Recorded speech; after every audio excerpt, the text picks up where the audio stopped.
예, 교재 263페이지를 펴주시기 바랍니다. 행정 절차에 관한 겁니다. 예. 행정 절차를 넓은 의미로 행정 절차라고 하면 이게 행정의 의사 결정 과정과 나중에 그 집행 과정까지를 일괄하는 그런 거를 이제 행정 절차라고 합니다. 그래서 행정 조사로부터 시작해서 행정 결정, 그 결정에 대한 실효성 확보 수단인 행정 강제, 행정 벌 이런 거를 이제 넓은 의미의 행정 절차라고 하는데, 좁은 의미의 행정 절차는 뭐 행정입법, 행정계획, 처분, 행정지도 등 이것들은 이제 행정의 작용이라고, 행정작용이라고 그랬잖아요. 이런 각종 행정작용의 사전 절차를 이제 좁은 의미의 행정 절차라고 그러고요. 가장 좁은 의미의 행정 절차는 이제 처분 절차예요. 처분 절차, 처분의 사전 절차. 그럼 우리의 행정 절차법은 어떻게 되어 있느냐? 우리 행정 절차법은 좁은 의미의 행정 절차에 관한 법이라고 이해하시면 됩니다. 그런데 그 내용의 반 이상이 처분의 사전 절차로 구성되어 있어요. 그러니까 실질적으로는 가장 좁은 의미의 행정 절차에 관한 법이라고 해도 과언이 아니다. 이런 말씀을 드리고요. 행정 절차의 이념과 기능. 자, 행정 절차는 사전에 이제 자기를 방어할 수 있는 기회를 줌으로써 인간의 존엄과 가치에 대한 존중을 구현하는 거고요. 그다음 둘째는 이 국민의 행정에 대한 참여를 보장하는 거니까 민주주의의 실현 기능이 있죠. 그다음 세 번째는 이 법치주의를 보장하는 기능이 있고요. 네 번째는 행정 능력을 실현시키고, 다섯 번째는 행정에 대한 사전 통제 수단으로 서의 의미가 있다. 이렇게 이해하시면 될 것 같습니다.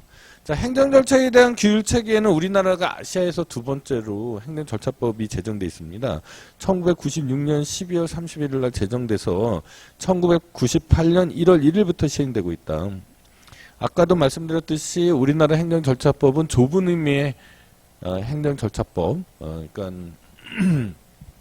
각종 행정작용의 사전 절차를 규정하고 있는데요.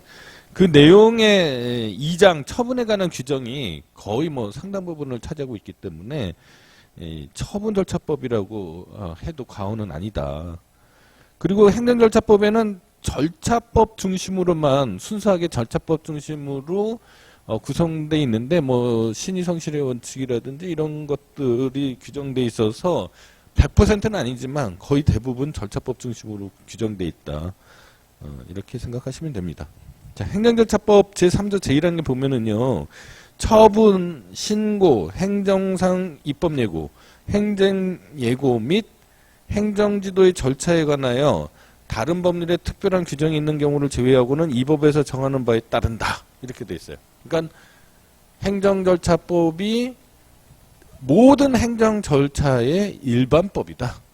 라는 것을 규정한 거죠. 근데 다만 특별 규정들이 있을 수 있죠. 개별법에. 예, 그런 경우에는 특별 규정에 따른다라는 거를 규정하고 있고요. 제2항이 중요합니다.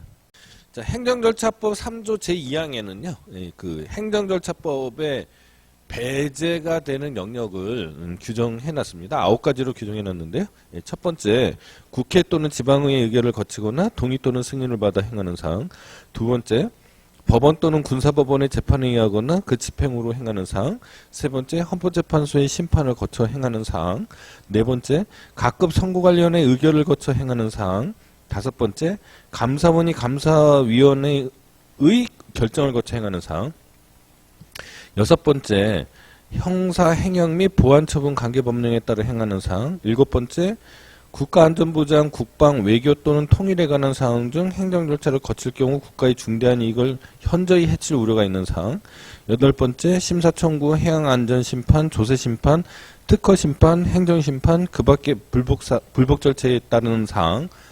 아홉 번째가 중요합니다. 아홉 번째, 병역법에 따른 징집, 소집, 외국인의 출입국, 난민인정, 귀화, 공무원 인사관계법령에 의한 징계와 그 밖의 처분 또는 이해조정을 목적으로 하는 법령에 따른 알선, 조정, 중재, 재정 또는 그 밖의 처분 등까지는 안 중요하고요.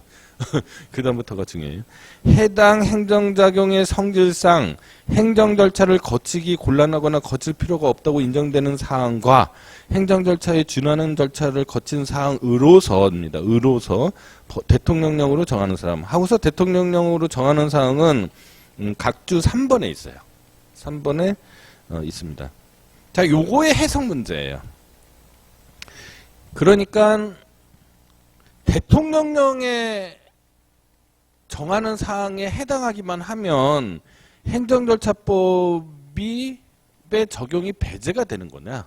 아니면 해당 행정작용의 성질상 행정절차를 거치기 곤란하거나 거칠 필요가 없다고 인정되는 사항과 행정절차에 준하는 절차를 거친 사항이면서 플러스죠. 그러니까 이면서 대통령령으로 정하는 사항이냐에 따라서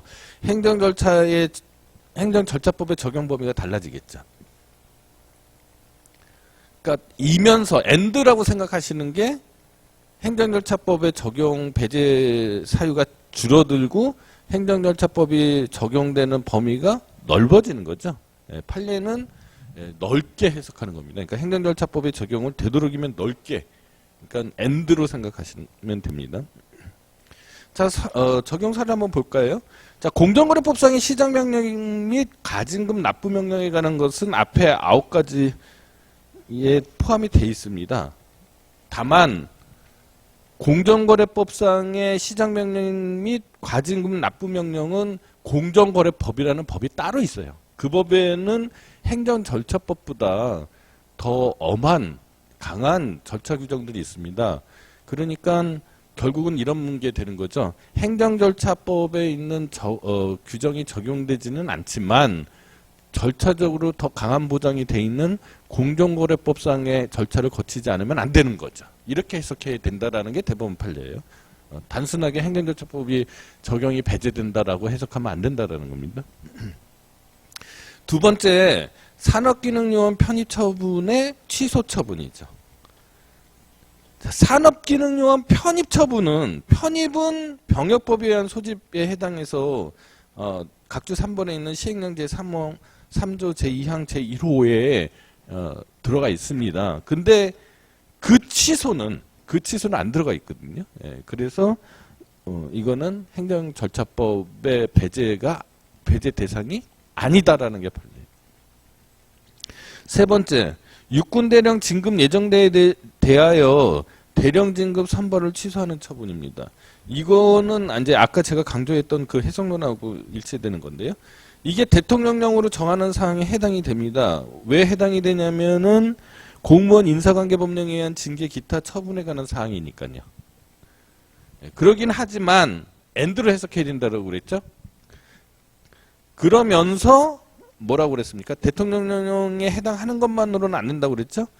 그러니까 행정작용의 성질상 행정절차를 거치기 곤란하거나 거칠 필요가 없다고 인정되는 사항과 행정절차에 준하는 절차를 거친 사항이어야 되는데 거기에 해당하지 않기 때문에 행정절차법이 적용돼야 된다라는 게 판례고요. 마지막으로 감사원의 한국방송공사에 대한 감사 결과에 따라서 위 공사의 이사회가 위 공사의 사장에 대한 해임 제청을 받아들여 해임하는 과정에서 사전 통지나 의견 제출 기회를 하지 않은 사항입니다. 이거는 행정절차법이 당연히 적용돼야 된다. 방송법령에 행정절차법을 배제하는 규정이 없기 때문에 당연히 적용된다. 뭐 이렇게 판시한 게 판례입니다. 결국은 지금 제가 여러 가지 판례들을 여러분들한테 설명을 해드렸는데 공통된 것은 뭡니까? 판례는 되도록이면 행정절차법에 따르는 행정절차나 아니면은 행정절차법에는 없지만 행정절차법보다 더 강한 절차적 보장을 하고 있는 규정을 되도록이면 적용하도록 이렇게 해석하고 있다고 해도 과언이 아닙니다. 그 다음에 행정절차법의 통칙적 규정을 보면은요, 먼저 신의성실 및 신뢰부 원칙에 대한 규정이 있습니다. 뭐 더 설명 안 해도 이미 이 부분에 대해서 설명을 많이 했죠. 그 다음에 행정절차법에 행정의 투명성에 관한 조항이 있고요. 그 다음에 국민 참여의 확대를 위한 노력 규정이 있습니다. 그 다음에 송달 기간 및 기한의 특례에 관해서 행정절차법에 규정이 돼 있고요. 그 다음에 268페이지로 가시면 이 처분 절차에 관한 것이 대부분 상당수의 조문으로 되어 있다라고 제가 설명을 드렸잖아요. 행정절차법에요. 자, 그러면은 행정절차법은 그런데 처분에 관한 사항을요, 크게 두 가지 종류로 나누어서 입법을 하고 있어요. 하나는 뭐냐면은 신청에 의한 처분이죠. 신청에 의한 처분이 모두 다 100% 수익적 행정처분이라고 말하기는 곤란하지만 어쨌거나 상당수는 거의 대부분 수익적 처분이겠죠. 그 다음에 그 불이익 처분, 국민의 권익을 제한하거나 의무를 과하는 처분, 이렇게 두 가지로 나누어서 규정되어 있는데, 그러니까 신청에 의한 처분하고 불이익 처분, 이렇게 이 카테고리가 있는 거죠. 근데 양자가 겹치는 게 또 있겠죠. 예, 그래서 공통되는 사항까지 해서 세 가지 카테고리가 있다라고 생각하시면 됩니다. 먼저 공통된 사항부터 보시면 처분 기준의 설정 공표 제도가 행정절차법 제20조에 규정되어 있어요. 행정처는 필요한 처분 기준을 해당 처분의 성질에 비추어 되도록 구체적으로 정하여 공표하여야 한다. 제가 예전에 행위 통제 규칙에 대해서 설명드린 적 있죠?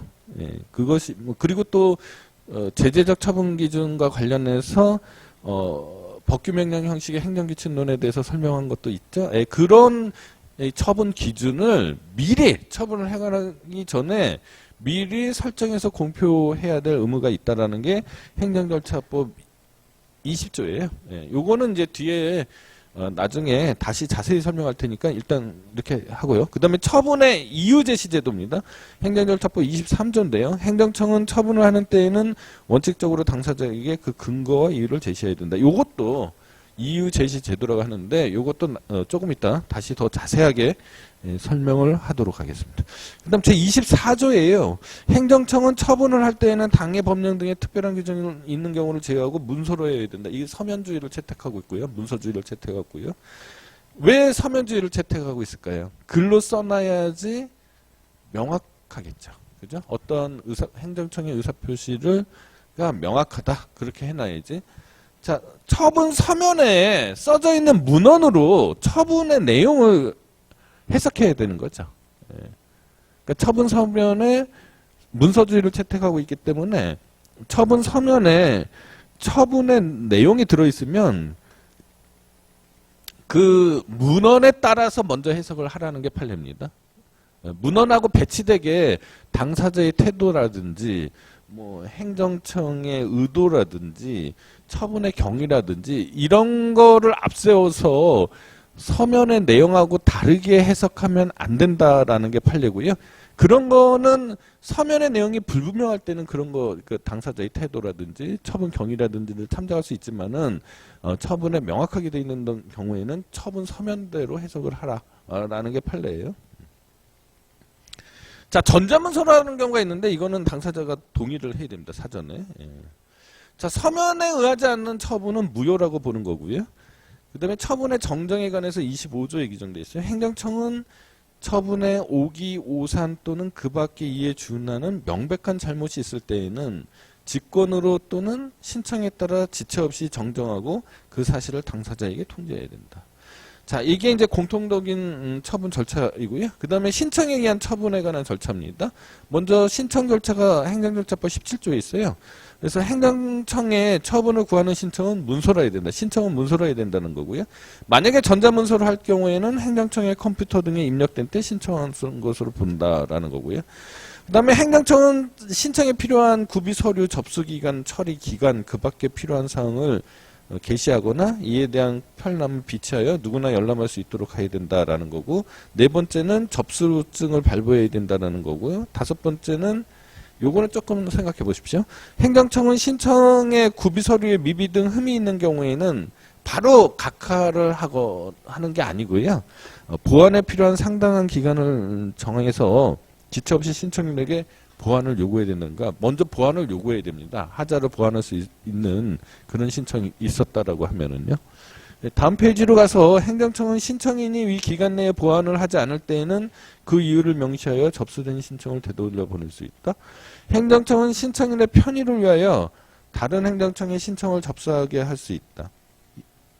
그 다음에 신청인은 처분이 있기 전에는 그 신청의 내용을 보완하거나 변경 또는 취하할 수 있다. 뭐 이런 거고요. 그 다음에 다수의 행정청에 관여하는 처분으로서 18조에 규정되어 있고요. 신속한 협조를 통해서 관계인청조 사이에 처분이 지연되지 않도록 노력해야 된다라는 겁니다. 그 다음에 처리기간의 설정 공표제도요.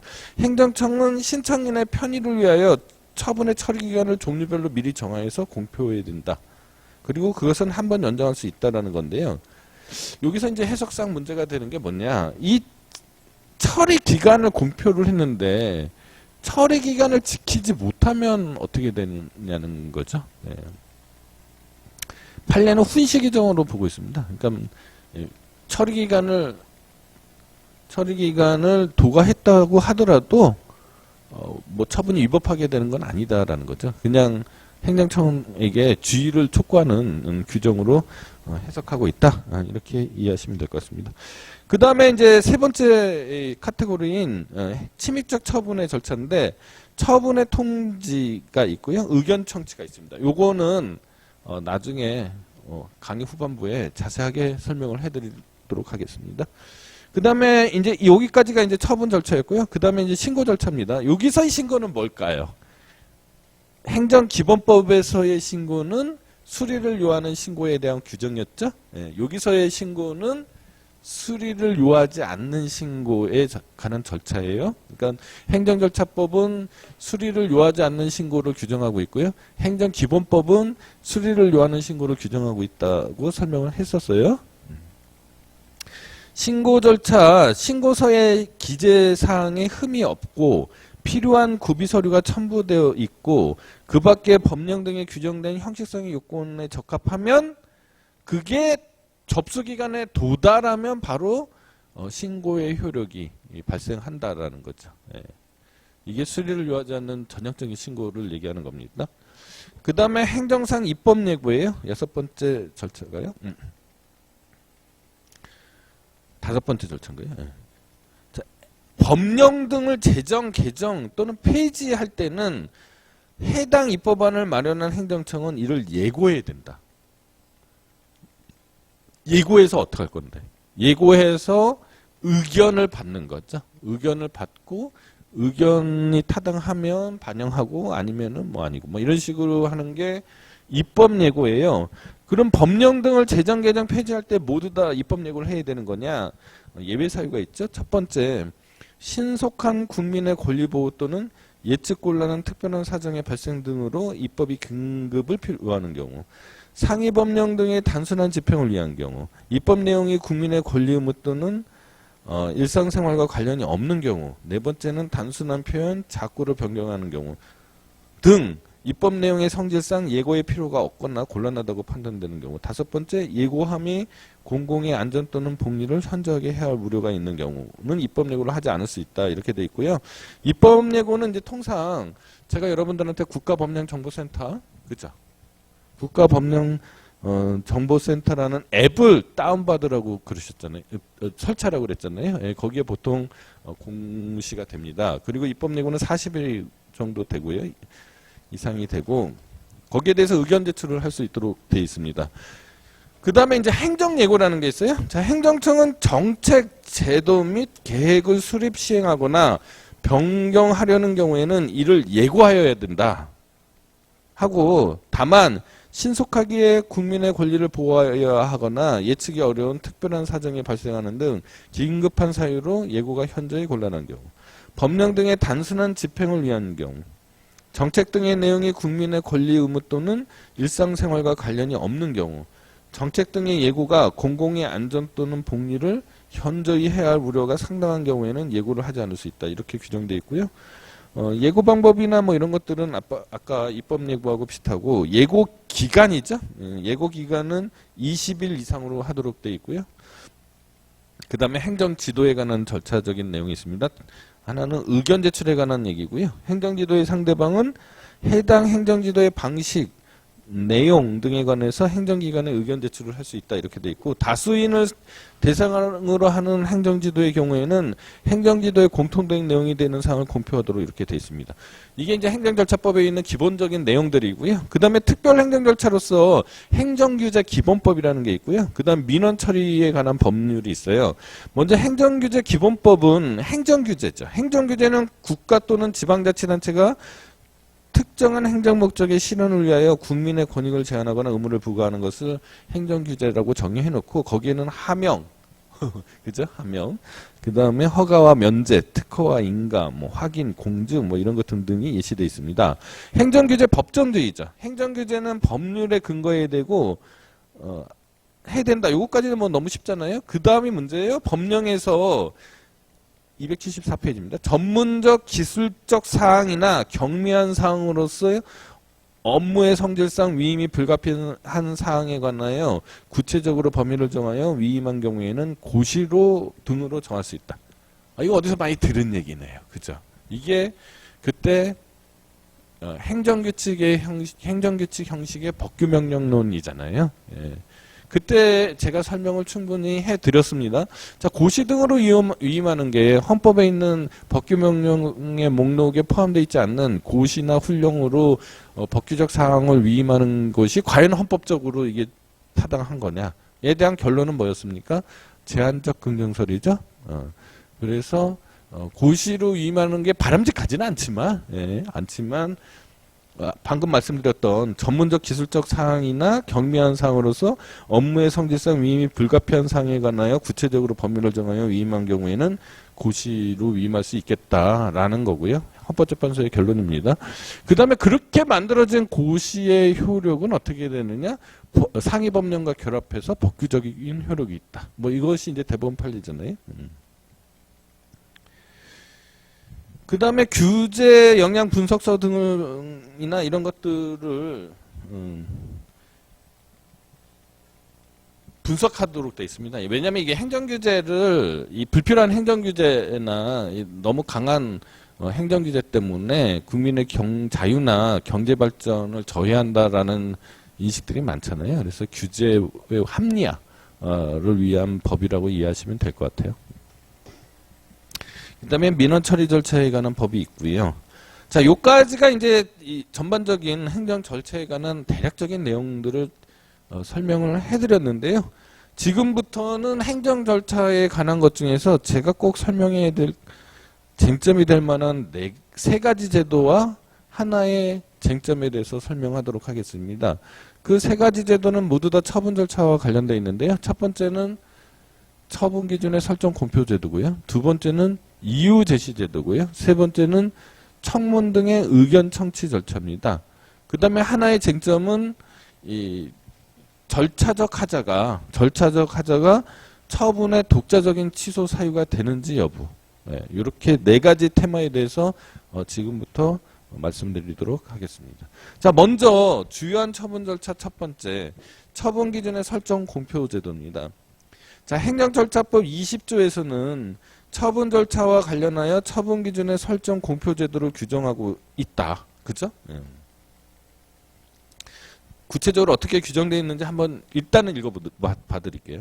행정청은 필요한 처분 기준을 당해 처분의 성질에 비추어 되도록 구체적으로 정하여 공표하여야 할 의무가 있다. 다만 처분 기준을 공표하는 것이 당해 처분의 성질상 현저히 곤란하거나 공공의 안전 또는 복리를 현저히 해하는 것으로 인정될 만한 상당한 이유가 있는 경우에는 이를 공표하지 않을 수 있도록 하고, 당사자 등은 공표된 처분 기준이 불명확한 경우 당해 행정청에 대하여 그 해석 또는 설명을 요청할 수 있는 권리를 가지고 해당 행정청은 특별한 사정이 없으면 이에 따라야 된다. 라는 게 이 행정절차법 20조의 규정 내용이에요.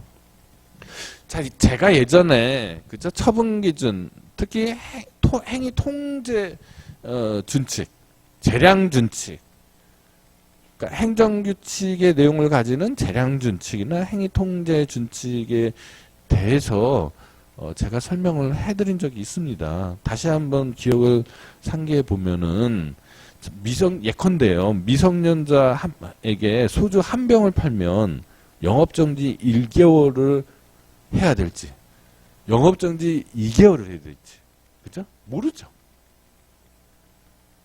근데 법에는 어떻게 됐어요? 법에는 식품위생, 영업자의 준수사항을 어기면, 그죠? 음식점 경영자가요, 음식점주가 그 영업자 준수사항을 어기면 영업 취소 또는 6개월 이하의 영업정지를 할 수 있다. 이렇게만 돼 있어요. 법에는요. 자, 요 법문상의 규정만 가지고는 미성년자한테 소주 한 병을 판 거를 어떻게 해야 될지 알 수가 없죠. 또는 뭐 고지고대로 그냥 법에 따라서 6개월 이하의 영업정지나 영업취소를 할 수 있으니까 A라는 뭐 공무원한테 이 사건이 가게 되면은 뭐 영업정지 6개월이 되고요. B라는 공무원한테 가면 영업정지 1개월이 되고요. 이렇게 막 되면은 국민들의 예측 가능성 또는 신뢰가 보호받지 못하게 되는 거잖아요. 예. 그리고 그러니까 두 가지예요. 행정청도 스스로 어찌할 바 모르는 거고요. 예. 그 다음에 그 처분의 상대방인 일반 국민들의 경우에는 이 예측 가능성이 완전히 없어져서 이게 상당히 불안하다. 법적인 불안정성이죠. 예. 이런 것 때문에 미리 내부적으로 정해놓지요. 그죠? 뭐 소주 한 병 팔면 영업정지 1개월, 소주 2병 팔면 영업정지 2개월, 뭐 이런 식으로 이 행정 내부 처리 절차로서, 그죠? 예. 미리 약속을 정해놓으면은 공무원들 입장에서는 굉장히 일하기가 수월해지는 거죠. 근데 이제 만약에 영업정지 어떤 훈령 얘기로서 영업정지 1개월을 규정해 놨어요. 근데 영업정지 3개월을 하게 되면은 처분의 상대방은 자신이 좀 과하게 처분을 받았다고 생각하니까 취소소송 같은 걸 제기하겠죠. 그러면은 법원에서는 취소소송이 제기하면은 인용할 가능성이 높아집니다. 그죠? 이렇게 되니까 스스로 만든 약속에 불과한 재량준칙이나 행위통제 준칙이 마치 법처럼 구속하게 되죠. 이거를 행정의 자기구속이라고 제가 설명했어요. 행정의 자기구속이요. 이것까지는 제가 여러분들한테 설명을 했는데 이 처분기준의 설정 공표제도는 과연 뭐냐? 그러니까 이거는 자기들의 필요에 의해서 그렇게 행정 내부에서 만들고 자기들끼리 소화해내면 되는 거잖아요. 지금까지 이 정도의 논의에서는. 근데 행정절차법에서는 아예 미리 설정하여야 한다라는 거죠. 하여야 하고 그것을 아예 공표하라는 겁니다. 그러니까 지금까지 제가 설명했던 논의보다 한 차원 더 나가는 거죠. 이게 처분 기준의 설정 공표 제도이고 이거는 이게 그 일본하고 전 세계적으로요. 전 세계적으로 하고 일본하고 우리나라밖에 없는 제도예요. 그러니까 행위 처리 준칙을 행위 통제 준칙을 만든다거나 재량 준칙을 만든다는 것까지는 이제 아이디어들이 있는데 그거를 의무화시키고 공표하게 하는 거는 일본하고 우리나라 법에서밖에 없습니다. 전 세계적으로요. 그렇게 되니까 이미 이 어떤 우려가 생기냐면 행정청이 그러면 일일이 5만 가지 처분에 대해서 미리미리 다 그러면 이 처분 기준을 설정하고 공표해야 되는 거냐? 너무 행정청한테 큰 부담이지 않느냐? 이게 현실적으로 가능한 일이냐? 여기에 대한 의문들이 있어서 해석상에 곤란함을 주고 있다. 일단은 이렇게 알고요. 자, 그러면은 이게 어떤 제도라는 건 이제 제가 지금 방금 설명을 했고요. 276페이지로 가면 일단 여기서 20조 행정자족부 20조 1항에서 필요한 처분 기준을 설정 공표하라고 그랬잖아요. 필요한 처분 기준을 설정 공표하라고 그랬잖아요. 그러면은 필요한 처분 기준이 도대체 뭐예요? 잘 모르겠죠? 그러니까 이 전형적인 불확정 개념입니다. 그래서 이에 관해서는 이제 처분의 법적 성질이라든지 특히 국민의 이해관계와의 관련성 여부와 그 영향력의 정도에 따라서 이게 과연 필요한 처분 기준, 그러니까 설정 공표해야 될 처분 기준인지를 판단해 봐야 된다. 일단 재량 기준. 재량 준칙은 여기서 말하는 처분 기준에 딱 들어맞겠죠. 예. 그 다음 생각할 수 있는 게 뭐 해석 규칙이나 간소화 규칙 이런 것들도 여기에서 말하는 처분 기준에 포섭될 가능성이 있습니다. 그 다음에 부관 중에서요. 부관 중에서 본체가 되는 인허가 여부를 좌우하는 그런 부관도 있을 수 있잖아요. 예, 이런 거는 이제 요거는 요거 쟁점입니다. 요거는 해석상의 논란인데요. 예, 제가 보기에는 이런 거는 처분 기준으로서 공표해야 되는 거 아닌가라는 생각이 듭니다. 그 다음에 설정 공표의 구체성이에요. 자, 조문에는요. 필요한 처분 기준을 당해 처분의 성질에 비추어 되도록 구체적으로 정해야 된다. 이렇게 돼 있어요. 그러니까 법문만 따지면 성질이 허락하는 한 최대한 구체적으로 설정 공표하라는 뜻이 되죠. 근데 너무 촘촘히 해놓으면은 마치 재량행위가 기속행위처럼 되겠죠. 예, 그런 문제가 있습니다. 그래서 요 갈등이죠. 재량행위가 완전히 기속행위화 되는 것처럼 너무 촘촘하면 그렇게 되는 거고요. 또 너무 느슨하면은 이거 뭐 기왕의 처분 기준의 설정 공표 제도를 만든 의미가 없어지는 거죠. 예, 그래서 어느 정도 선에서 이 부분이 이 부분 조화를 이루어야 될지에 대해서는 뭐 여러 가지 구체적인 사정에 따라서 달라질 수밖에 없는데 일단 법문상으로는 가능한 한 뭐 구체적으로 해야 된다라는 겁니다. 그리고 법령에서요. 법령에서 이미 처분 기준이 어느 정도 구체화되어 있으면 그러니까 법령만 보고도 처분할 기준이 어느 정도 구체화되어 있으면은 이 처분 기준의 설정 공표 의무는 없답니다. 그렇게 해석해야 된다는 거예요. 자, 설정 공표의 형식과 방법인데 주로 훈령이나 예규로 정하면 되는 거죠. 근데 제가 법규명령 형식의 행정규칙론에서 말씀드렸지만 뭐 불령이나 대통령령 즉 시행규칙이나 시행령으로 정하는 경우도 왕왕 있다고 제가 말씀을 드렸죠. 예. 자, 처분 기준 공표 의무가 면제되는 겁니다. 설정 의무가 면제되는 게 아니라요. 설정 공표 의무잖아요. 근데 공표 의무가 면제되는 거는 당해 처분의 성질상 현저히 곤란하거나 공공의 안전 또는 복리를 현저히 해하는 것으로 인정될 만한 상당한 이유가 있는 경우. 이렇게 해서 공익과 사익의 이 형평성을 도모하고 있다. 이렇게 설명이 되는데요. 이것도 역시 불확정 개념이죠. 그러나 원칙은 설정 공표하는 게 원칙이죠. 예외는 엄격하게 해석하고 원칙은 너그럽게 해석해야겠죠. 그러니까 원칙에 충실하게 해석하는 노력이 필요합니다.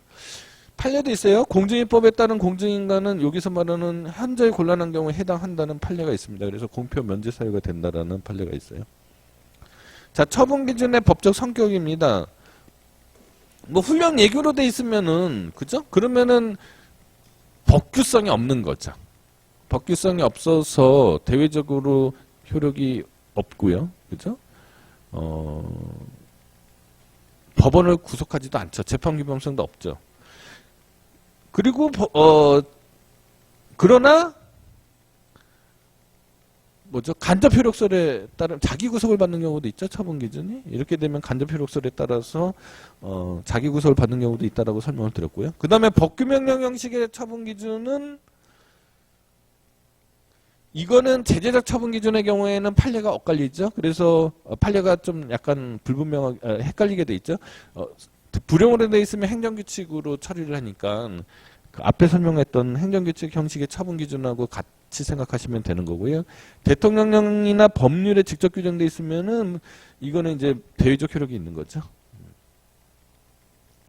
처분 기준의 설정 공표제도의 법적 효과. 자, 아까 말씀드렸습니다. 자, 처분 기준의 설정 공표 제도가 이게 국민의 법적인 안정성과 행정의 투명성을 위해서 굉장히 훌륭한 제도인 건 분명한데 현실적으로 이게 가능한 거냐? 또는 행정청을 너무 부담을 주어서 그죠? 예. 행정의 원활함을 오히려 깨는 거냐? 또는 처분 기준의 설정 공표를 함으로써 마치 재량행위가 경직화돼서 그죠? 기속행위처럼 되면 그것도 문제잖아요. 네, 이런 문제들이 있어서 과연 처분 기준의 설정 공표 의무를 행정 절차법에 규정해 놨는데 그렇게 하지 않고 그죠? 처분 기준을 설정하지 않거나 아니면 설정했다고 하더라도 공표하지 않은 채 처분을 하게 되면은 절차적 하자가 있는 건 분명하잖아요. 예. 그 자체로 근데 취소 사유가 되는 거냐? 그 자체로 취소 사유가 되는 거냐? 는 견해가 세 가지로 나뉩니다. 뭐 적극설, 소극설, 뭐 절충설 뭐 이렇게 되겠죠. 일단 판례는요. 279페이지입니다. 최근 판례예요. 이게 계속 판례가 안 나오고 있다가요. 주 29에 보면은 대법원 2020년 12월 24일 선고 2018도 45,633 판결에서 처음으로 우리나라에서 설치가 됐고 최고재판소 그러니까 최고 법원으로서는 일본하고 전 세계에서 우리나라 대법원이 처음으로 한 거죠. 왜냐면 이 제도가 일본하고 우리나라밖에 없으니까. 예. 판례는요. 잘 들으십시오. 네. 행정청이 처분 기준 설정 공표 의무를 위반하여 미리 공표하지 않은 기준을 적용하여 처분을 하였다고 하더라도 그것만으로는 해당 처분의 취소의 사유에 이르는 하자라고 볼 수 없답니다. 그 다음이 또 있어요. 꼬리가 또 있습니다. 다만 당해 처분에 적용한 기준이 상위 법령의 규정이나 신뢰보호 원칙 등과 같은 법의 일반 원칙을 위반하였거나 객관적으로 합리성이 없다고 볼 수 있는 구체적인 사정이 있다면 해당 처분은 그것을 이유로 위법하게 평가할 수 있다. 즉 처분 기준의 설정 공표 의무 위반만으로는 절차적 하자로서의 독자적인 취소 사유가 되지 않는데 거기에 더해서 어떤 실체적인 하자가 있으면 위법하게 된다라는 건데 사실은 뭐 절충설처럼 보이지만 사실은 부정설이죠. 왜냐면은 어차피 실체적 하자가 있으면 그 자체로 처분의 취소 사유가 되는 거잖아요. 예. 저는 여기에 대해서 반대하고 있습니다. 저는 절차적 하자가 모든 절차적 하자가 모두 다 처분의 취소 사유가 되는 것이라고 생각하지는 않지만 이 부분에서는 대법원 판례하고 어느 정도 같지만 우리나라 행정절차법에서 처분의 주요한 절차로서 네 가지를 들 수가 있는데 하나는 지금 말하는 처분 사유의 추가 변경이고요. 또 하나는 문서 열람입니다. 그 다음에 또 하나는 사전 통지와 청문이고요. 또 하나는 이유 제시 제도인데 이렇게 의회가 행정청의 의무로서 명시하고 있는 거를 어겼는데 어떻게 취소 사유가 아니라고 할 수 있겠느냐는 거죠. 저는 그래서 이 판례가 잘못됐다고 생각하는데 잘못됐다고 생각합니다. 자, 처분 기준의 설정 공표 청구권은 인정. 자, 처분 기준의 설정 공표 의무는 있잖아요. 그죠? 의무는 있는데 행정청에게 반대로 생각해서 그럼 일반 국민이 처분 기준의 설정 공표 청구권이 있는 거냐? 권리가 있는 거냐? 요거는 좀 부정적으로 보는 게 일반적인 견해고요. 다만 이제 정보공개법에 따라서 뭐 정보공개를 요구하는 거는 뭐 그건 변론이죠. 그거는 정보공개법에 따르는 권리니까. 그 다음에 설정 공표된 처분 기준과 달리 처분한 경우의 문제입니다. 처분 기준이 행정규칙이다. 훈령 예규이거나 아니면 제재적 처분인데 불령이라면 판례는 거는 행정규칙으로 보고 있잖아요. 자, 행정규칙으로 평가가 되면 행정규칙은 법원을 구속하지 않는다라고 그랬죠. 법규성이 없으니까. 따라서 행정규칙에 어긋나는 처분 기준이 행정규칙이라면은 그렇게 평가되는 거라면은 처분 기준에 어긋난 처분이라고 해서 뭐 위법하게 되는 건 아니죠. 그러니까 법원으로서는 그냥 처분 기준 무시하고 그렇죠? 법의 취지에 따라서 재량권 일탈남용을 판단할 수도 있는데 처분 기준이 합리적으로 설정돼 있으면 법원으로서도 솔직히 알 수 없잖아요. 그렇죠? 법원으로서도 뭐 미성년자한테 소주 한 병 파면 영업정지 1개월 해야 될지 2개월 해야 될지 잘 모르는 거지 않습니까? 그러니까 그렇게 정해진 처분 기준을 존중은 해야겠죠. 예, 존중은 합니다. 그러나 존중은 하는데 구속되지는 않는다. 이렇게 이해하시면 되는 거예요. 자, 처분 기준이 법규 명령이에요. 예컨대 뭐 제재적 처분 기준이 대통령령으로 돼 있어요. 그러면은 그 법원을 구속하죠. 재판기범성이 있는 거잖아요. 법규성이 있으니까. 예, 이런 경우에는 법원으로서는 그 처분 기준에 따라야 되는데 보통 처분 기준에요. 감경 사유들이 있고 예, 감경에 관한 규정들이 있어서 거기에 따르지 않으면 재량권 일탈남용이 될 수도 있습니다. 그리고 처분 기준에 헌법이나 법률에 위반되는 수도 있죠. 예.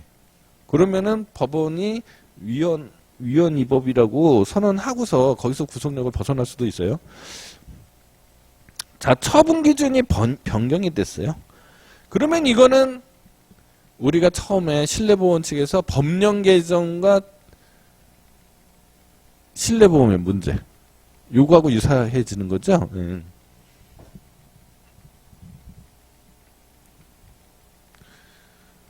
그럼 어떻게 돼? 이익형량을 하는 거죠. 신법령을 적용할 거냐, 구법령을 적용할 거냐, 그죠? 신뢰된 이익형량인데, 근데 281페이지 하단이 최근에 나온 판례입니다. 특히 갱신제로 운영하고 있다. 그때 제가 법령 개정에서요. 법령 개정과 신뢰보호 문제에 있어서 법령은 항시 현실에 맞게 개정될 게 예정돼 있기 때문에 그죠?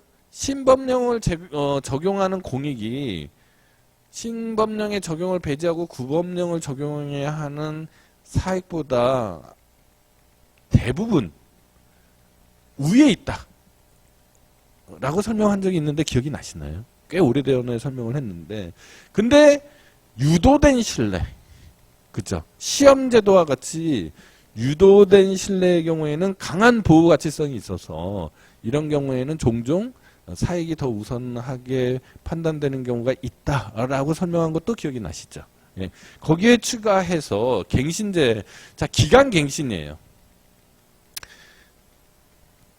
종기의 문제에서 과거에 좀 설명을 해드렸는데 그 부관 중에서 기간이 있잖아요. 예. 기간을 설정을 했는데 예컨대 장기 한 30년 정도의 기간을 가지고 뭘 해야지만 사업이 원활하게 돌아가는데 갱신제를 도입을 해서 종기를 설정하는 거죠. 그래서 2년마다 이렇게 끊어서 한 번씩 판단해 보겠다고 할 수가 있잖아요. 그러면 연장 허가를 계속 받아야 되는 경우가 있을 수 있죠. 근데 그 허가를 받기 위해서 막대한 자금이 투여가 돼 있는데 갱신을 거부하면은 사실상 허가 취소나 다름없게 되는 거잖아요. 예, 그래서 이런 경우에는 또 강한 신뢰가 보호돼야 된다라는 겁니다.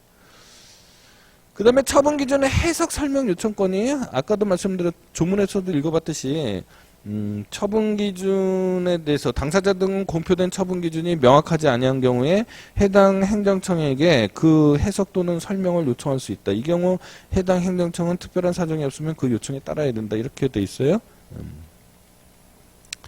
자, 근데 행정청이 답변을 했어요. 답변을 했는데 그 답변과 다르게 처분을 했다. 이렇게 되면은 뭐하고 문제가 됐겠어요? 신뢰보호 원칙과 문제가 되죠. 근데 여기서 신뢰보호 원칙 중에서 요건이 여러 가지가 있지만 그 중에서 이것과 관련되는 게 뭐가 있냐면은 공적인 견해 표명이어야 되는 거죠. 그러니까 그 사안에 대해서 구체적으로 답변을 해야지 공적인 견해 표명이 되는 거지. 그냥 일반적인 법률 해석이라든지 아니면은 추상적인 어떤 답변만 가지고는 공적인 견해 표명이 될 수 없다라는 겁니다. 예. 이게 이제 처분 기준의 설정 공표 제도에 관한 얘기고요. 그 다음으로 말씀드리고 싶은 게 이유 제시 제도예요. 자, 행정절차법 23조 제1항은 행정청이 처분을 할 때에는 당사자에게 그 근거와 이유를 제시해야 된다. 근거와 이유인데 여러분들이 뭐라고 생각하시면 되냐면은 적용법조와 사실관계. 적용법조와 사실관계로 이해하시면 될 것 같아요. 자, 처분 이유가 있고요. 그 다음에 여러분들이 이제 나중에 소송법을 배우면 처분 사유라는 게 있어요. 처분 이유는 이 처분 서면에 형식적으로, 처분을 할 때 형식적으로,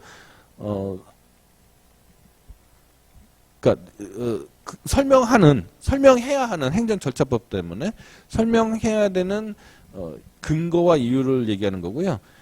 처분 사유는 실제법적으로 그 처분을 이유 있게 하는, 그 처분의 근거가 되는 그 사유를 처분 사유라고 합니다. 그러니까 처분 사유가 대부분 처분 이유가 되는 가능성이 높죠. 그러니까 행정청이 생각하는 또는 행정청이 처분의 근거가 된다라고 생각하는 거를 다 처분 이유에다 제시해 놓는 경우가 많을 거 아닙니까? 그러니까 처분 사유가 처분 이유하고 일치되는 경우가 거의 대부분일 텐데 꼭 그렇지는 않죠. 예컨대 처분 사유가 1, 2, 3, 4가 있어요. 어떤 처분을 뒷받침하는 처분 사유가 1, 2, 3, 4가 있는데 1, 2, 3만 제시할 수도 있잖아요. 그러니까 반드시 같은 건 아니다. 이렇게 이해하시면 됩니다. 그러니까 절차적 형식적인 어떤 거는 처분 이유고요. 실제법적으로 그 처분을 근거 있게 하는 거를 처분 사유라고 그래요. 처분 사유는 소송법적으로 처분 사유의 추가 변경 문제라는 거하고 연결이 되고요. 처분 이유는 이유 제시 제도와 이유의 추한 뭐 요거하고 연결이 됩니다. 그러면은 이런 이유 제시 제도를 왜 만들었느냐? 먼저 행정의 자기 통제죠. 자, 처분 이유를 제시하면 행정이 스스로 여러분들도 머릿속으로 막 생각하는 거하고 그거를 막 글로 적다 보면은 생각이 좀 정리가 되는 수가 있잖아요. 마찬가지로 처분을 행정청이 할 때 막연했던 어떤 거를 이유를 제시하면서 이 스스로를 반성하게 되죠. 예, 그거를 행위 통제 기능이라고 그래요. 자기 통제 기능이라고 그래요. 그 다음에 권리 구제 기능이에요. 자, 그렇게 써진 이유를 상대방이 봐야지 상대방이 내가 이런 이유 때문에 이러한 처분을 받았고 이러한 이유는 좀 나하고는 관계없는 거다라든지 아니면 이건 위법한 거다라든지 이렇게 돼서 이 소송이나 아니면 행정심판을 준비할 수 있게 되죠. 네, 그거를 권리 구제 기능이라고 그래요. 그 다음에 행정청이 이유를 제시했는데 상대방이 수긍할 수도 있죠. 그러면 이제 그거를 당사자 만족 기능이라고 하고요. 그 다음에 당의 행정결정을 명확하게 하는 기능이 있죠. 그거를 명확성 확보 기능이라고 합니다. 근데 이게 소송법적이나 법원의 관심사는 권리구제하고 관계돼 있어서 권리구제 기능이 좀 포커스를 두는겠죠. 예. 자, 이유 제시의 적용 대상은 모든 처분입니다. 뒤에 청문 등의 이유 제시, 청문 등의 의견 청취 절차는 불이익 처분이에요. 달라요. 적용 범위가요. 이유 제시는 모든 처분이고요. 청문 등의 불이익 처분은 청문 등의 의견 청취 절차는 권익 제한 의무 부과, 즉 불이익 처분만 해당한다. 자, 행정절차법 수행에 예외가 있습니다. 모든 처분에 이유 제시를 해야 되는데 신청 내용을 모두 그대로 인정하는 처분이거나 단순 반복적인 처분 또는 경미한 처분으로서 당사자가 그 이유를 명백히 알 수 있는 경우, 세 번째 긴급히 처분할 필요가 있는 경우에는 이유 제시를 생략할 수 있겠다. 자, 이유 제시의 방법. 행정절차법에는요, 꼭 서면으로 써야 되는지 구두로 할 수 있는지에 대해서 정확한 규정이 없습니다만은 뭐 처분은 앞에서 설명했듯이 서면주의를 채택하고 있잖아요. 그러니까 이유도 같이 처분을 할 때 같이 서면에 같이 기재해 놓게 되는 거죠. 그리고 이유 제시는 처분 발령 당시에 처분과 동시에 하도록 하겠죠. 자, 이유 제시의 정도입니다. 자, 이유 제시를 어느 정도까지 구체적으로 해야 되는 거냐. 이유 제시의 구체성과 관련된 문제거든요. 가장 이상적인 건 뭐겠습니까? 한번 딱 보면 적용법조가 뭐고 이러이러한 사실관계 하에서 이러한 이유 때문에 내가 이런 처분을 받았구나. 딱 알 수 있으면 가장 이상적이죠. 이상적입니다. 그런데 여러분들이 처분 서면들 한 번도 안 받아보셨겠지만 나중에 뭐 교정에는 받아보시는 분도 있겠죠. 한번 받아보시면 알겠지만 되게 간략하게 되어 있는 경우가 많아요. 그죠? 적용법조를 써놓고 그 밑에 뭐 신호 위반 뭐 이렇게만 써놓는다든지 아니면은 영업자 준수사항 위반 중 미성년자한테 주류 판매 이런 식으로만 써놓는 경우가 많습니다. 그러면 이게 과연 이게 제대로 된 이유 제시인 거야 아닌 거야 이게 헷갈리죠. 알 수가 없죠. 근데 분명한 건 앞에도 말씀드렸지만 적용법조하고 사실관계를 기재하도록 돼 있단 말입니다. 예? 자, 근데 국세 기본법과 같이 아예 어떠한 걸 써야 된다라고 국세징수법과 같이요. 아예 어떠한 걸 써야 된다라고 규정돼 있으면 좋을 텐데 행정절차법에는 그냥 근거와 이유만 제시해라 이렇게만 돼 있어요. 네, 그래가지고 어떻게 되는지 참 괴롭습니다. 자, 먼저 대법원 판례들을 한번 유형적으로 고찰해 보면요, 근거법령하고 그에 해당하는 사실관계가 모두 다 안 써져 있어요. 그러니까 이유 제시가 전혀 안 돼 있는 거죠. 그러면 당연히 위법하죠. 위법하죠. 두 번째, 근거법령은 기재됐는데 적용법전은 기재됐는데 사실관계가 전혀 기재가 안 돼 있어요. 그러면은 원칙적으로 위법하다고 해야 되죠. 원칙적으로 위법한 경우가 많지요. 그런데 근거법령만 읽어봐도 사실관계를 알 수 있는 경우도 있죠. 네? 근거법령만 찾아봐도 어떠한 사실관계 때문에 이런 처분을 했을 거라고 알 수 있는 경우가 있습니다. 이런 경우는 굳이 위법하다고 할 수가 없죠. 그렇지 않고 근거법령에 포섭해 있는 때는 사실관계가 막 여러 가지가 있고, 따라서 그 근거법령만 가지고 사실관계가 뭔지 모르겠고, 아니면 근거법령의 내용이 개괄적 추상적이어서 그 적시만으로 당해처분의 근거법령에 포섭된 사실관계를 알 수 없다. 이렇게 되면은 이유 제시가 제대로 됐다고 볼 수 없는 거죠. 보통은 이제 그런 경우겠죠. 제대로 됐다고 볼 수 없겠죠. 그 다음에 세 번째 케이스로 사실관계는 기재됐는데 근거법령이 기재되지 않았다. 이 경우에는 법원은 좀 너그러운 것 같아요. 이거는 뭐 크게 문제 삼지 않는 것 같아요. 그 다음에 마지막이 이제 가장 문제인데요. 근거법령이나 사실관계가 기재는 돼 있는데, 써져는 있는데 이게 부실해요. 이게 뭐 된 거야 안 된 거야? 아까도 말씀드렸듯이 딱 보면 알 수 있는, 일견 알 수 있는 그런 상태가 가장 이상적이긴 한데 또 행정현실이 또 그렇지는 않거든요. 그래서 이걸 모조리다 그러면 이렇게 되면 다 위법하다라고 할 거냐? 그럴 수는 없겠죠. 대법원 판례가 어떻게 형성됐는지 그 부분을 제가 설명을 해드리겠습니다. 이에 관해서요. 289페이지예요.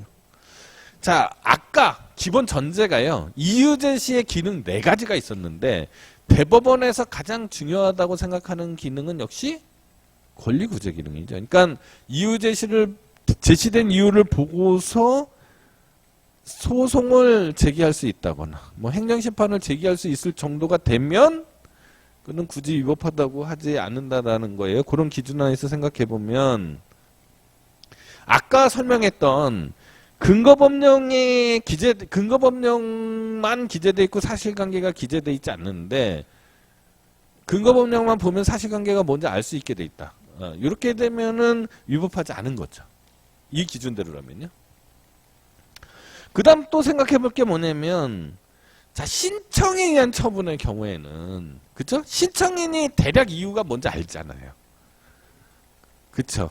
자기가 썼잖아요. 그러니까 그것과 관련돼 있으면 다소 좀 완화해서 해석해 주는 것 같아요. 조금 부실해도 괜찮다 이렇게 보는 것 같고요.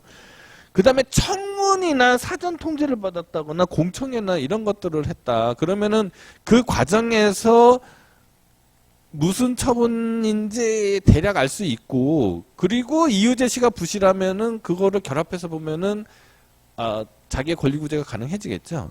이런 경우에는 다소 좀 완화해서 해석하는 것 같다. 이 정도 설명입니다. 자, 여기까지가 이유제시 제도였고요. 그 다음에 청문 등 의견 청취 제도에 대해서 설명을 하겠습니다. 자, 의견 청취 절차란 국민에게 불이익을 주는 처분을 하거나 다수 국민의 이해관계가 대립하는 처분을 하는 경우 이의 신청, 청문 또는 공청회 등 국민이 행정과정에 참여할 수 있는 기회를 제공해서 혹시 있을지 모를 국민의 권리에 대한 위법 부당한 침해를 미연에 방지하는 절차를 의견 청취 절차라고 정의를 하는데요. 사전 통지와 의견 청취죠. 그렇죠? 사전 통지하고 의견 청취인데, 자, 우선 행정절차법에는 3가지의 의견 청취 제도를 두고 있어요. 하나는 의견 제출 절차고요. 또 하나는 청문 절차고요. 또 하나는 공청회 절차입니다. 근데 여러분들은 아마도 청문에 관한 얘기를 너무 많이 들었기 때문에 우리나라 행정절차법이 청문을 원칙으로 하고 있다라고 오해하실지 모르는데 그렇지 않아요. 우리나라의 원칙은 약식 절차인 의견 제출 절차가 오히려 더 원칙적인 규정입니다. 의견 제출은 뭐 별거 없어요. 자, 처분을 통지하면서, 사전 통지를 하면서, 여러분들 뭐, 무면허운전, 아니, 죄송합니다. 여러분들 뭐, 과속운전 뭐 이런 거 하다 보면은 이렇게 막 찍혀서 오잖아요. 거기에 뭐 여러 가지 내용이 써 있고, 맨 끝에 빈칸에 하나 놓고, 뭐, 혹시 뭐, 의견 있으면 써서 내라고, 이렇게 돼 있죠? 예. 그게 바로 의견 제출 절차예요. 써서 내면 의견 제출하는 거가 되는 겁니다. 사전 통지와 의견 제출이죠. 그러니까 우리나라에서 원칙은 오히려 의견 제출인데, 다만 이제 가장 원칙적이고 강학상의 목적에 맞는 의견 청취 제도가 청문이기 때문에, 예, 청문에 대해서 말이 많고 그래서 설명이 많고 해서 청문이 원칙으로 알고 있을 뿐인 거예요. 그러면 강의는 이제 청문에 대해서 해야 되겠죠? 청문의 의미가 뭐냐? 본질적인 의미가 뭐냐? 기능이 뭐냐? 일단 당사자로서는 변명의 기회죠. 그죠? 그리고 행정청으로서는 이 증거와 사실의 수집 과정이잖아요. 예, 증거와 사실의 수집 과정이라고 보면 되고요. 그 다음에 이 행정 절차적 의미에서는 이게 국민의 행정에 대한 참여죠. 예, 민주주의의 원리의 실현이죠.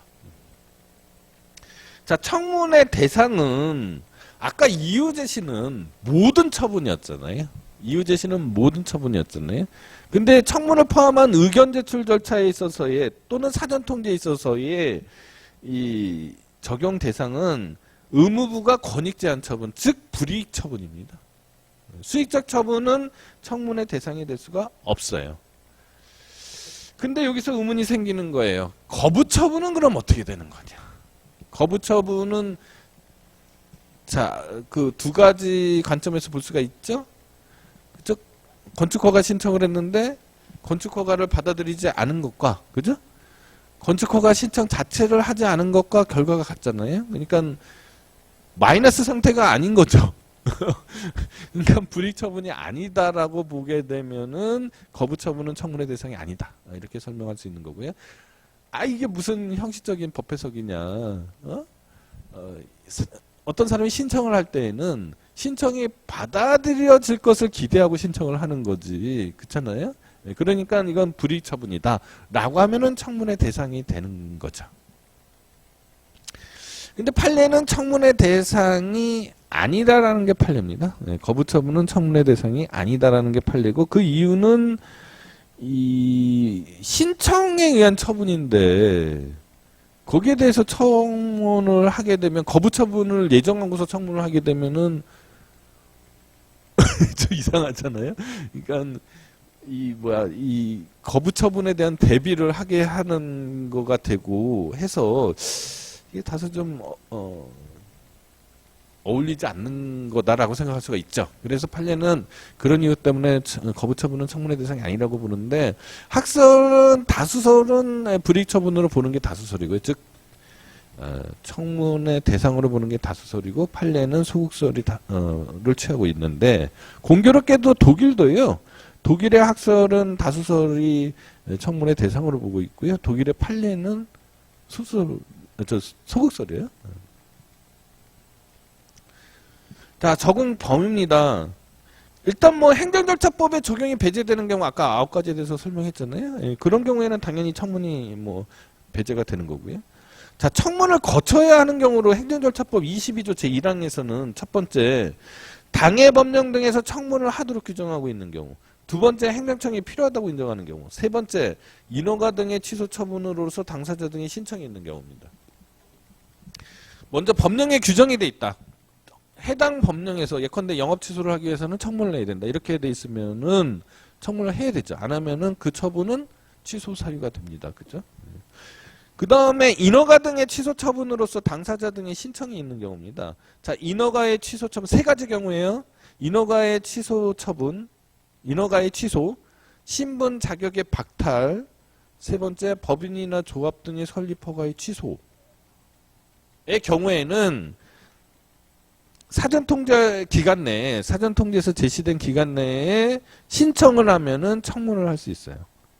근데 행정절차법이 지금 행정절차법 개정안이 4월 9일날 국회에 제출돼 있는데 그 개정안대로라면 신청도 필요 없어요. 그냥 이 세 가지 경우 인허가 등의 취소, 신분 자격의 박탈, 법인이나 조합 등의 설립 허가의 취소의 경우에는 지금 현행법은 신청을 하면은 청문을 하도록 돼 있고요.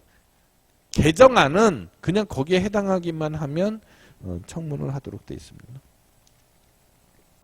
그 다음에 세 번째, 행정청 스스로 청문을 할 필요가 있다라고 인정하는 경우죠. 이런 경우가 그렇게 많지는 않겠죠. 스스로 행정청이 청문을 하자고 나서는 경우는 그렇게 많지 않겠죠. 뭐 거의 뭐 상식적으로. 자, 청문 절차 예외 사유에 해당하는 경우입니다. 먼저 사전 통지의 예외 사유로서 공공의 안전 또는 복리를 위하여 긴급히 처분할 필요가 있는 경우. 두 번째, 법령 등에서 요구된 자격이 없거나 없게 되면 반드시 일정한 처분을 해야 하는 경우에 그 자격이 없거나 없어지게 된 사실이 법원의 재판 등에 의해서 객관적으로 증명된 때. 세 번째, 해당 처분의 성질상 의견 청취가 현저히 곤란하거나 명백히 불필요하다고 인정할 만한 상당한 이유가 있는 경우. 요 세 가지 경우하고 의견 청취의 예외 사유로서요. 당사자가 의견 진술의 기회를 포기한다는 뜻을 명확히 표시한 경우, 요 네 가지 경우에는 청문을 하지 않아도 되는 경우가 됩니다. 그 구체적인 거는 여러분들이 이제 쭉 읽어봐 주시면 되고요. 자, 299페이지로 가서 청문 절차를 보면은 먼저 사전 통지를 해야 되죠. 요 사전 통지 이 자체로도 굉장히 큰 의미가 있는 제도입니다. 청문에 앞서서 사전 통지를 해야지 되는 거죠. 예. 행정청은 당사자에게 의무를 부과하거나 권익을 제한하는 처분을 하는 경우에는 처분의 제목, 당사자의 성명 또는 명칭과 주소, 처분하려는 원인이 되는 사실과 처분의 내용 및 법적 근거, 의견을 제출할 수 있다는 뜻과 의견을 제출하지 아니하는 경우의 처리 방법, 의견 제출 기간의 명칭과 주소, 의견 제출 기간, 그 밖에 필요한 사항을 당사자 등에게 통지해야 된다. 이렇게 규정되어 있습니다. 이거는 당사자에게 처분 사실을 알리고 변명의 기회나 권리구제의 기회를 부여하기 위한 출발점이 되는 거죠. 사전 통지가. 그죠? 예. 사전 통지의 상대방은 당사자입니다. 당사자. 처분의 상대방을 보통 뜻하는 거가 되는 거고요.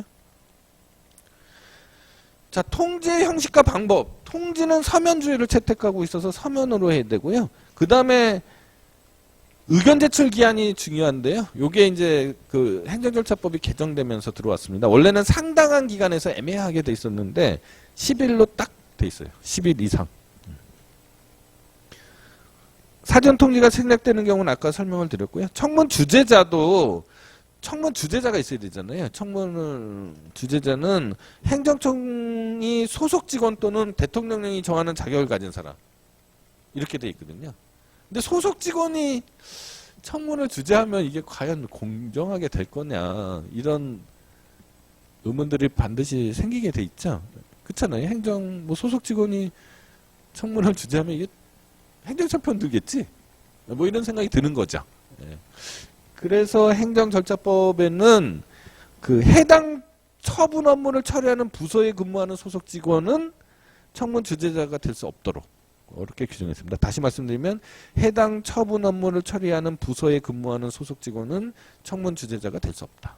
그러면은 여기서 해당 처분 업무를 처리하는 부서가 그럼 뭐야?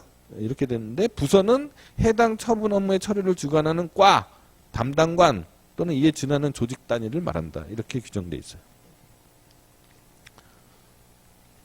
청문의 진행은 일단 청문을 통제하고요. 그죠? 그 다음에 뭐 절차적인 것들이라서 여러분들이 읽어보시면 됩니다. 청문의 공개는 원칙이 아니고요. 청문은 원칙이 공개가 아닙니다. 당사자가 공개를 신청하거나 청문 주재자가 필요하다고 인정하는 경우에 공개하도록 되어 있어요. 그래서 청문에 대해서 쭉 설명이 돼 있는데 여러분들이 읽어봐 주시면 되고요. 다 절차적인 거라서 일일이 다 설명을 일일이 할 필요는 없을 것 같아요. 예, 여러분들이 쭉 읽어보시면 될 것 같습니다.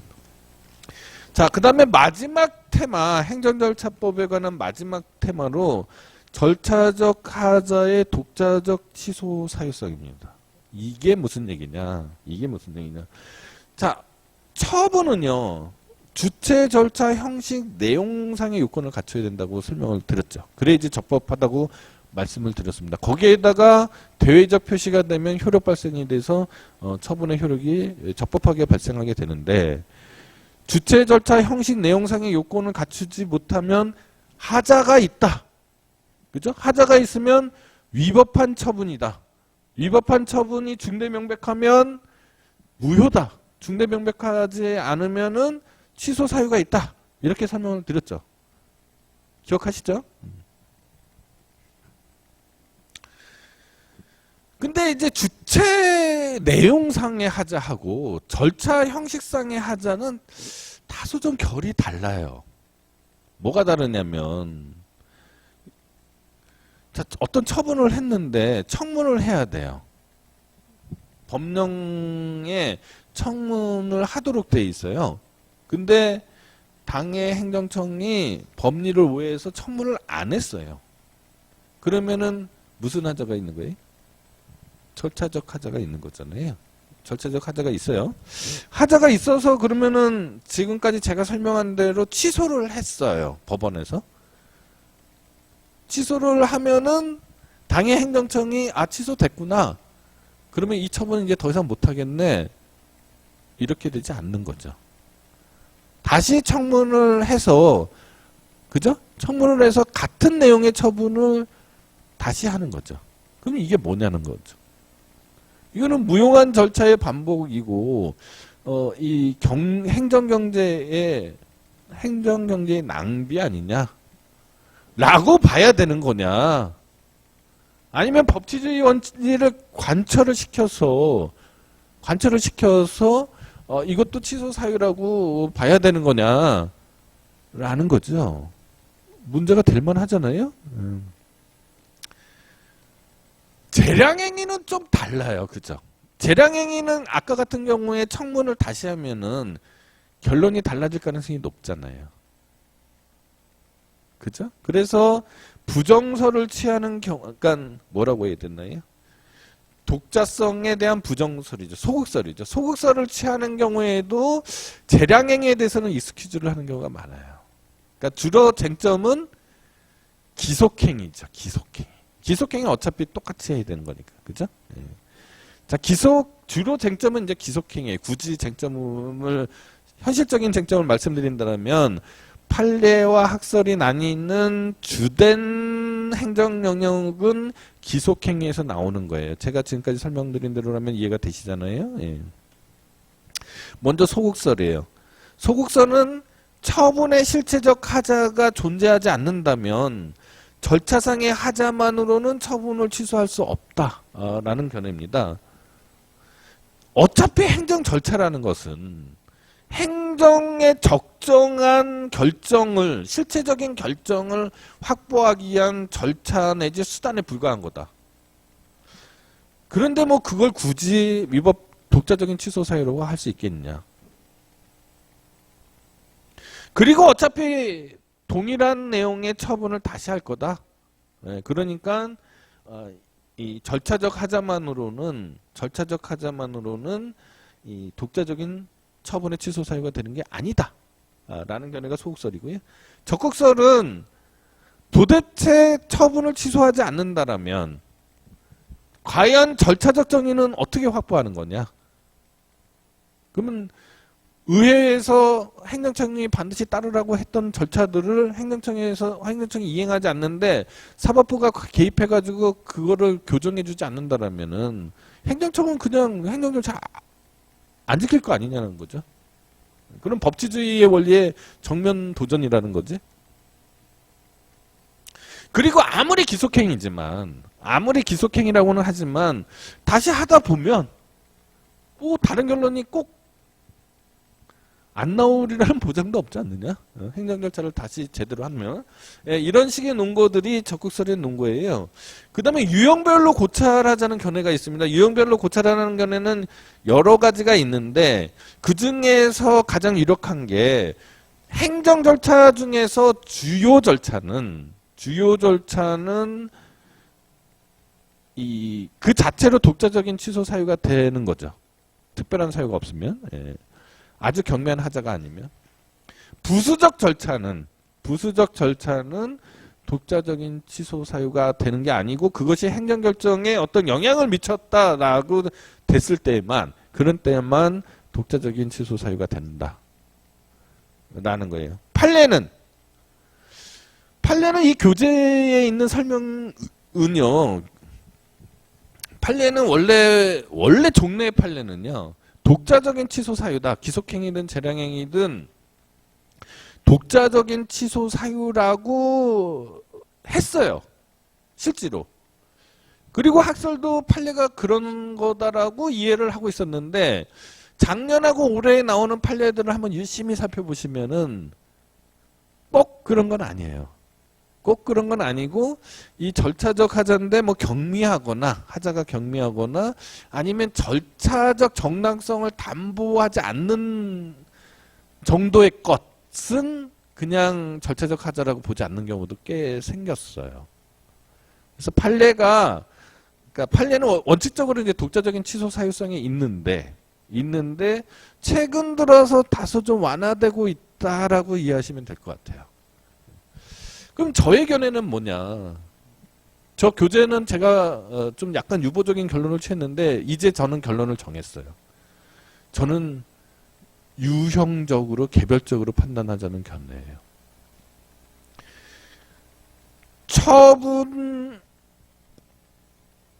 행정절차법에서 특히 처분과 관련해서요.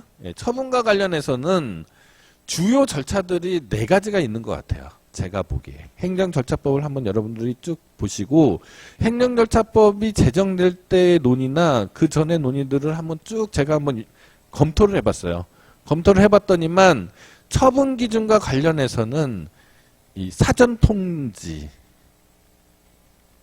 의견 청취, 이유 제시, 문서 열람, 처분 기준의 설정 공표 요 4가지 기둥으로 되어 있는 것 같아요.